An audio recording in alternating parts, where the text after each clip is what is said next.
What's up, you guys? Thanks for tuning into The Melanin. This episode is very special. Today we have my cousin Kenya who's here, and I wanted to interview her today because it is Women's History Month. So I wanted to touch on a lady who I think is phenomenal. So that is my cousin, and because it is Women's History Month, I'm wearing my grandma on my shirt. If you know me, my grandma was and still is a big part of my life. Rest in peace. But that's how me and Kenya are related, because my grandma and her dad are brother and sister. So let me just start with the introduction because it is rather long. Let's go back to 2001. So my cousin Kenya was number 1 in the state of Arizona in 2001 and 2002 for the women's 100 meters in track. And she also in 2001 was ranked number 25 in the nation for the 100 meters. She has her master's degree in psychology and life coaching. And currently she's working on her second master's degree, this time in education administration. So currently she's, from what we could tell and the research we did, she is the only Black principal in Tucson, Arizona, and she is the principal at a school for kindergarten through 12th grade for kids that have autism. So she's currently the only Black principal in Tucson, Arizona, at that specific type of school. And like I said, she's working on her second master's degree. And yeah, so this is my cousin Kenya. And today we kind of just wanted to touch on, like, have you ever had a time in your life where you may have lost faith? Or is it a time where you just straight up don't even believe in a higher power? Do you believe in God? Do you believe that there is a God or some type of higher power out there? Or just like, have you ever lost your faith and like all of a sudden got like the biggest sign that God is real, or like there is something else out there, you know, that we may have to all answer to one day, you know, when it's our time to go. But I personally have had like a sign at one point in my life, and maybe at one point we'll discuss that on another video. But today I want to touch on specifically my cousin Kenya's story. I don't know if you guys have heard about angel coins, but she is going to tell us just a little bit about that. So take off. All right. So when it comes to God and like faith, it's a journey for me. Like, obviously I didn't grow up in the church, for starters. My dad's side of the family, like, they went to church, and when my dad was growing up in Arkansas, he said that they didn't have a choice. Like, that was just, you're going and that's basically it. So when growing up with like my mom, my dad, like my mom grew up with Catholic background, my dad grew up Baptist. They basically let me, as I was getting older, make my own decisions. But when I was coming up and I was younger, it was kind of like, you know, you're going to go to church, at least get some background. And so it kind of was like forced in a way, but at the same time, when I was going to friendship with Brittany when we were little. And that was definitely forced, because forced. Grandma was not letting us just lay up around in the bed. So we had to go, but when we went, it was all fun. Like, I felt like for us, it was just fun and games. Like, we just went to like, you know, for the networking, to meet like the kids and to kind of just BS. And so we weren't really there to get the word. It was just all for fun at the time. And so fast forward over time, like I stopped going to church and then graduated high school, went to college, still wasn't into God like that. It was kind of, like I said, on and off. But I was more or less focused on me, what I had to do, and somewhat in a selfish mode, you know. So I was at Arizona State University at the time, many years ago. And so my roommate at the time, she was a biology major. She also went to ASU. and she was into God. She was into going to church, and she would have Bible studies with her pastor at the time, who later became one of my pastors. And he would come over, they would have Bible studies. So one particular day, she had asked me, do you want to start having Bible studies on Tuesdays? And at first I'm like, I don't know, because I was still, like I said, hanging out with my friends, partying here and there, and just doing the school thing. But I wasn't, like, God was not on the forefront of anything. So I finally started, I was like, yeah, I'll go ahead and have a Bible study. So one particular Bible study, it was on the topic of angels. And so my pastor, or Pastor Augustine at the time, he would bring this lady, Sister Carolyn, with him. And so we were all talking about angels. I was still, like I said, learning more about my Bible, like how to, find certain books in the Bible. But I would sit and listen, and they this was like shortly after 9/11, they were telling the story, and Sister Carolyn was like, well, I was scared to go into this building because there was a lot going on. People had different fears, going into government buildings and all that stuff after 9/11, because people, like I said, it was a big thing here in America. So she talked about one time how she was scared to go into a bank, and like there was this angel that she saw like bigger than the bank. And so like he had wings, and he was basically looking down at her, telling her, you're okay, I'm gonna protect you, you can come in the building, handle your business. She's telling the story. We already had talked a little bit about angels in the Bible in this particular Bible study. So in my mind, I did not like say it out loud vocally or anything, but I was thinking, you guys are crazy. There's no such thing as angels and demons. Like, you guys are weird. I'm probably not going to come to another Bible study. It's going to be a minute, and I'll probably have some words with Tidra afterwards, because this is just strange. So it was just kind of like I said, I never had like deep in-depth Bible studies like that, to where they started bringing up more supernatural stuff. So I'm like, yeah, this is some BS. Like, I was literally being a jerk the whole time in my mind. And I'm like, I can't wait for this mess to be over, this whole little study. So Bible study was over, and obviously we dispersed or whatever. And then I would say fast forward a couple of months later, I worked at the Home Depot at the time, was when my first encounter with an angel came about. Yes. Okay, so I think we left off at this point. You do not believe in angels. One of the people from Bible study tells you literally their angel story, and you kind of think it's a joke. Yeah, I was very dismissive in my mind. I wasn't, like I said, out loud with it. And so a month later, I worked at the Home Depot when I was attending ASU. That was like my side job or whatever. So I went in to go to work or whatever. I worked in flooring and decor. And me and a guy, Ivan, we were just BSing on one of the aisles. I think it's aisle 8. And there's these huge carpet rolls that you have to like cut for, customers that want obviously flooring done like in a big area of their house. So mind you, big area. And so this guy comes in, he's black guy. Remember, all of us are BSing on aisle 8, doing what we're not supposed to be doing. Comes in, black male, about my skin tone, your skin tone.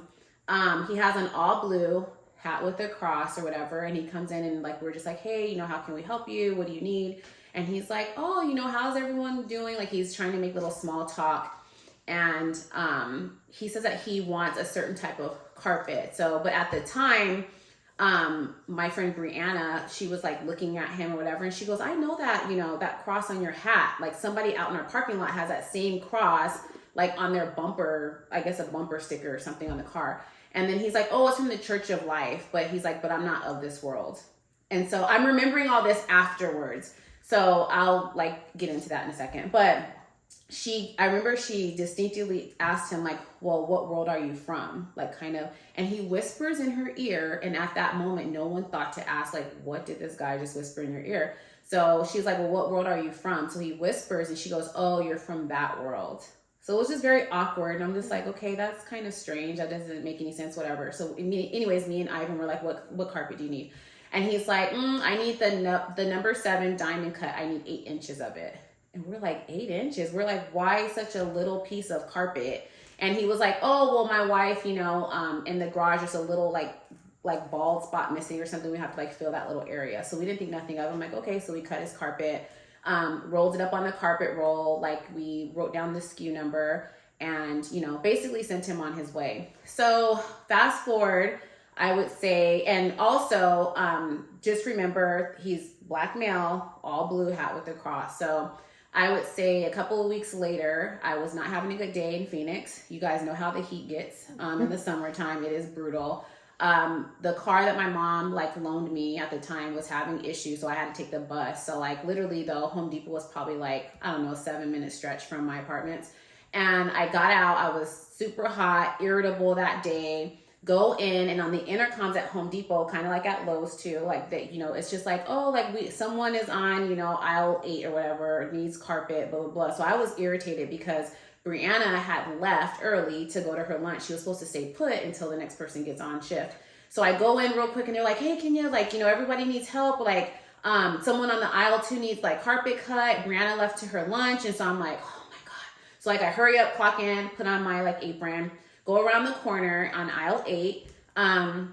Same guy standing there. And for some reason, I just remember all through my spirit, I just got super happy to see him for whatever reason. I don't know why.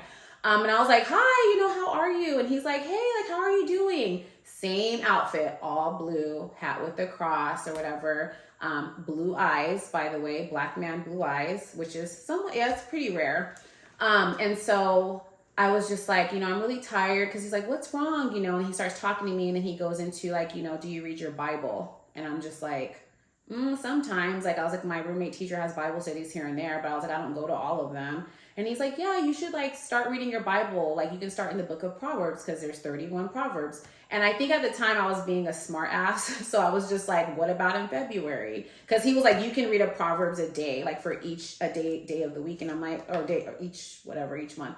And then I was well, what about, I was February, because there's only 28 days in February. So I was being being smart. And I was, I said, a little irritable. And then he told me how to read it. And then I go around the big carpet roll, and I was just talking to him for a little bit. No, I'm sorry. Before I went around the carpet roll, I'm talking to him for a little bit. And I just remember he touched my hand, and I remember everything went I couldn't hear anything. I couldn't see people walking past. I couldn't hear intercom. And he's talking to me, and he goes, hey, I just wanted to say you need to really watch who you talk to. And I'm like, what? So he starts talking to me as if he's my father. He knows everything about me. He's remember this guy that you were talking to that did A, B, and C? Or what about this guy that did this, this, and this? Or what about the last guy you talked to who swore up and down he was going to get a divorce and didn't get that divorce? He's that's adultery, blah, blah, blah. You really need to watch who you're talking to. So mind you guys, I'm going to tell you after, because I'm remembering all of this after the fact. So I'm okay. And then when he took his hand off of me, I could hear everything again. And I'm I snapped out of it. I'm what carpet did you need again, sir? And he's I need the number 7 diamond cut carpet. I need 8 inches of it. I'm okay. I'm just not thinking anything, go around, cut his carpet. I'm writing down the SKU. And as I'm talking to him, I'm looking down. I'm hey, it was so nice talking to you. I'll try to look into my Bible, blah, blah, blah. Turn around, and he's gone. Completely gone. And so my heart starts pounding, right? So I'm thinking in my head, no. My heart's pounding. I go around the carpet roll, and I'm asking the guy in lumber, I'm hey, did you see a black man, all blue, hat with a cross, that cause you guys know in Lowe's and Home Depot, the aisles are long. And he looked like he was in his 50s, 60s, an elderly man. The most beautiful man I ever seen, but it wasn't a lustful, I wasn't lusting at, he was just very beautiful. I cannot explain it. So when you hear people tell stories of when they see angels of any type of religion, any type of background, they usually say that they have very blue eyes and they're very beautiful, but they can't explain. I just remember he was amazing, just everything about him was on point. So I'm asking everyone, did you guys see? Literally he was just here, and then I went around the corner in decor, guy was gone, and I'm freaking out. So then it starts to come to my memory. I'm oh my gosh, he was here before, and all of us were talking to him. I remember Brianna said he wasn't of this world when he whispered in her ear. So when Brianna came back that day from her lunch or whatever, I'm hey, do you remember the black man, all blue? And she was yeah, I remember him. I was remember the last time we all were on aisle 8 messing around, talking to him, and he whispered to you he wasn't of this world, and you basically said, oh, you're from that world. I was what did he say to you? And she's you know what? I don't remember. And like she literally couldn't remember what he told her. So I was just like, okay. So I was like freaking out. Then other stuff started coming to my memory. I'm like, hold on, he told me about this guy that I talked to, that I dated, the next guy. And then I was like, how did he know about, so-and-so that was, I'm like, he told me every guy. Like, I was like, there was no way he knew that. Like, no way.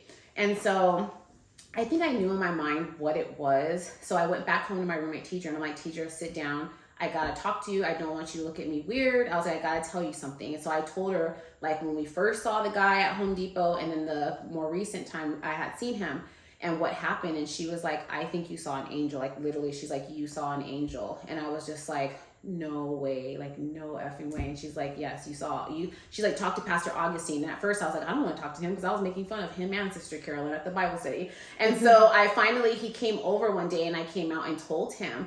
And I described him. I was like, he had on the same thing. And like, there were certain like things that I would tell Pastor Augustine. He'd finish my sentence. I'm like, yes, yes, yes. And then I was like, he told me everything about my life. And I was like, I can't explain it. And he like told me, you seen an angel. And I was like, do you think I'll see him again? And he was like, no, most likely if you see him again, he'll come in a certain form. And angels usually, they do come in certain forms. Like Sister Carolyn at the Bible study mentioned, sometimes a person God won't give you anything you can't handle. So he may give you a vision of an angel that you can handle, like the angel she saw outside of the bank with the wings. Like that to me was indescribable. I don't know. I just couldn't imagine myself. Unimaginable. Like I was just like, no, that's a lie. But sometimes they come and they look like humans. They look like you and I, just to give a message. An angel means messenger. So like they'll come to give you a message at that particular time that you need to hear. And then that's it. Like that's what they do. And like in my particular case, like it was a man and he disappeared in broad daylight at Home Depot. I just remember certain things, like when he touched me, how I didn't like see anything. All I saw was him. It was like I was in a daze because he was so beautiful, but like literally he was like my dad, like literally telling me. So some people that I've told, I haven't told many people. I shared it in a Christian magazine, but I haven't told many about it. But many of the like believers in Christ, they literally also said, yeah, like you saw an angel, obviously. That's the whole blue eye concept too. Like it's amazing. And it reminded me of that movie, The Preacher's Wife. So that was my first angel encounter that really made me think like, there's something more to this Bible. Yeah, like truly something that just comes out of nowhere when you're very least expecting it. Yeah, it's when you least expect it. So from that experience, I want to ask, like, why do you think it came at that time? Do you think you were playing, and like, why do you think it came at that particular time? I think that was the foundation. That was the beginning of my journey with God. And I think the reason why is because He knows you better than you know yourself. He knows your private thoughts, everything. So I think in that particular time, He was showing me that my Bible is real. Whether you like it or not, there are stories in there, obviously, that still happen to us people today. Some believers like that I've talked to said it kind of reminds them of the woman at the well. It kind of sounds like that, like maybe it could have been a Jesus encounter, who knows? But I still define it as like an angel experience, but I still can see the similarities of the woman at the well. But I think in that moment he was just saying, don't make fun of my people. Don't mock me. Because at the Bible study in my head, I was like, this is weird. There's no freaking such thing as demons, angels. It's only in the Bible and that's it. Yeah. And as you know, I mean, I feel like a lot of us, if not all of us, there is the Bible, and there are people that straight up don't believe in it. But then, like she said, when you read those stories, that stuff that happened back then, and then to know that stuff like that is happening now. Like how many times you hear the elders like, Jesus is coming back. Like this happened, Jesus is coming. Like I was just saying on my Facebook the other day, like it snowed in Tucson, just like Grandma used to say, like get your house in order, because that never happens. Like Jesus is on the way, so. And the snow stuck to the ground. Yeah, the snow was here for a while. Yeah, that's crazy. So there are parts, where it resonates with you and you're like, I believe. Like, I know we were like forced to go to church, and I remember being like mad sometimes. When I look back, I would have an attitude at church, and I look back and like, that honestly is probably nothing but the devil in me. I'm so angry, so mad. I'm not hearing the word. I'm over here thinking like, if I would have stayed home, I could have been doing this. Yep. I would have been on the phone. You know what I mean? Like, Yep. And it's clouding your thoughts, and I never would get the word because I didn't want to be there. Now looking back on it, I'm like, look at that. Like, that's crazy. But Yep. so that's just one story. We're gonna get into the other one. Okay, so now let's transition into your angel coin story. I don't know if you guys ever heard of angel coins. I never have even heard of it until Kenya told me this creepy story. I feel like it's so creepy, and like It's not creepy. to me, like if this would have happened to me, I would have been scared. In the moment, I was creeped out. So Yeah. I get what you mean now. So, yeah. and y'all know I'm like scary. So tell us the angel coin story. Okay, so we're gonna fast forward about 2-3 years after. This is years after the whole Home Depot incident.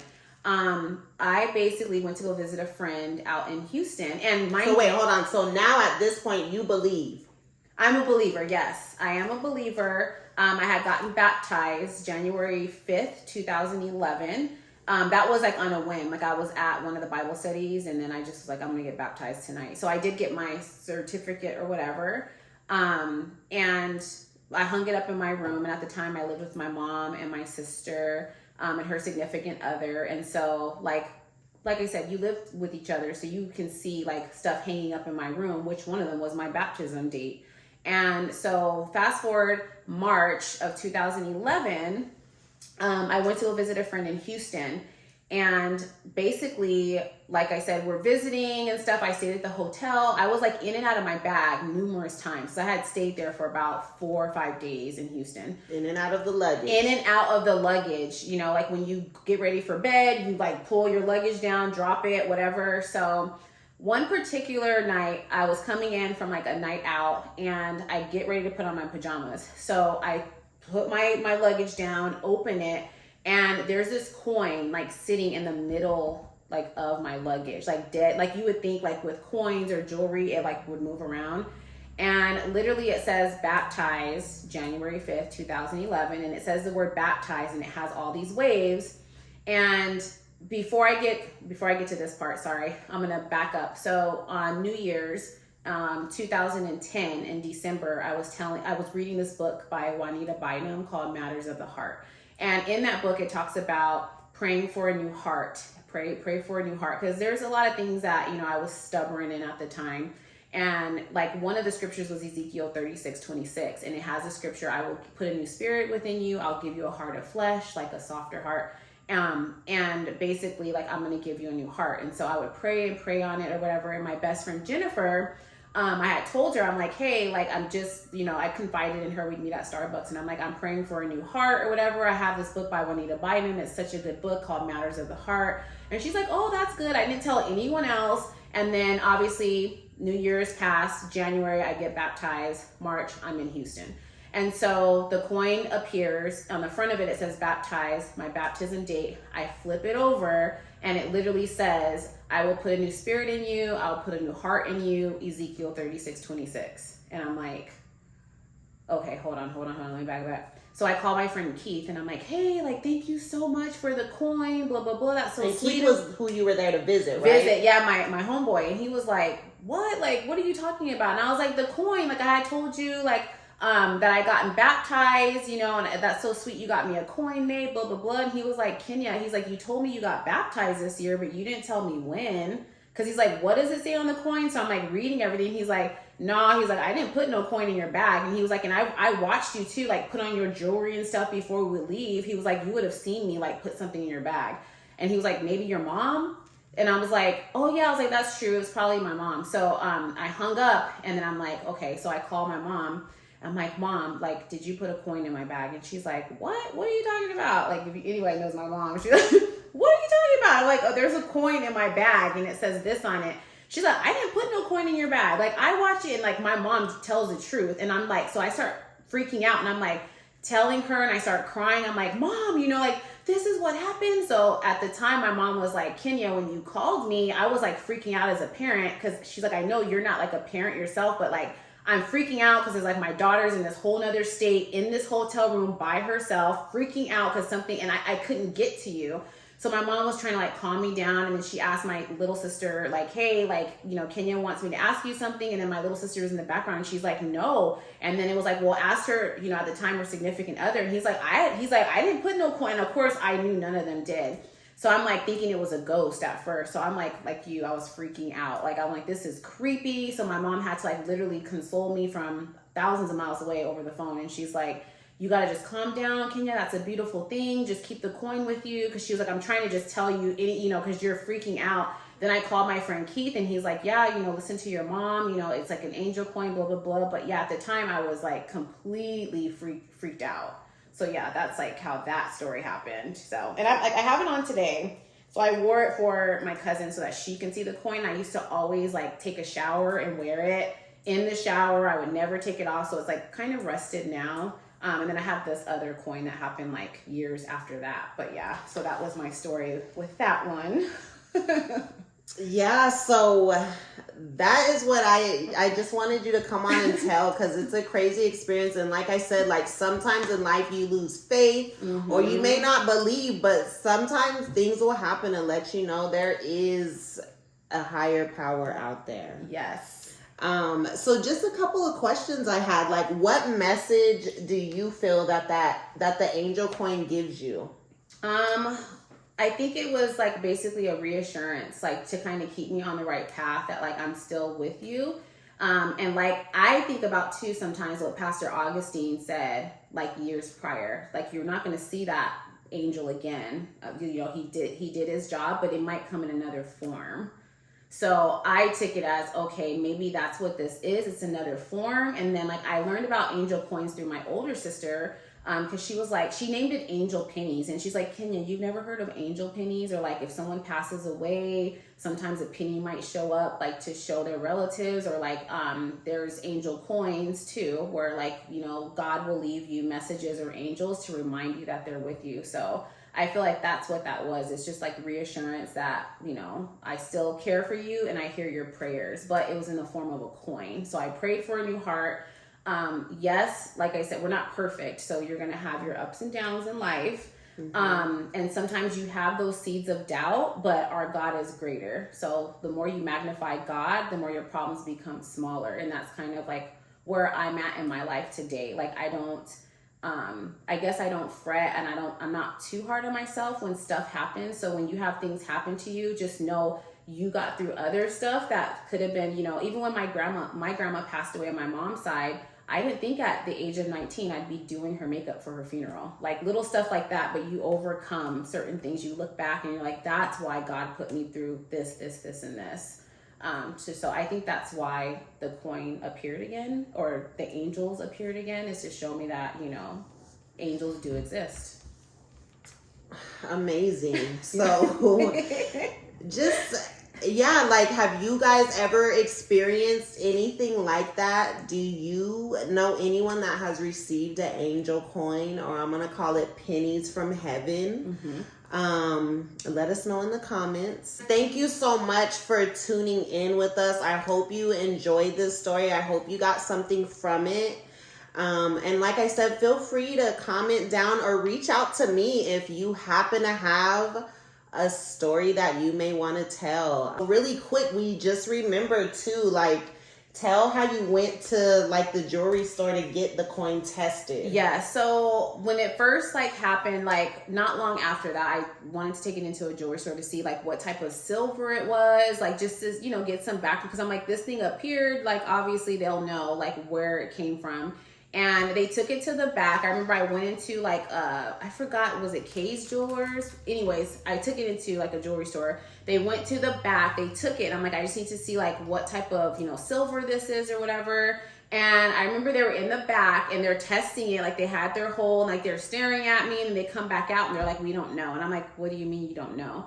Like, is it titanium? Like, what is it? Like, is it copper? Is it copper? nickel? Like, what is it? Yeah, and they couldn't tell me. They're like, you can like put it, you can like literally like send it off to like a specialist. But I was scared I was gonna lose this, and I'm like, I'm not freaking putting this in the mail and then it doesn't come back. You know what I mean? Because like it's special to me. So that was another strange moment with the coin. Like, they literally were like, we've never seen nothing like this before. We cannot tell you what this is. We cannot tell you what type of material, nothing. So yeah, that's another story about the coin. Crazy. Wow. Again, thank you for sitting down with me, and thank you guys. Having me. Yeah, thank you guys for watching The Melanin.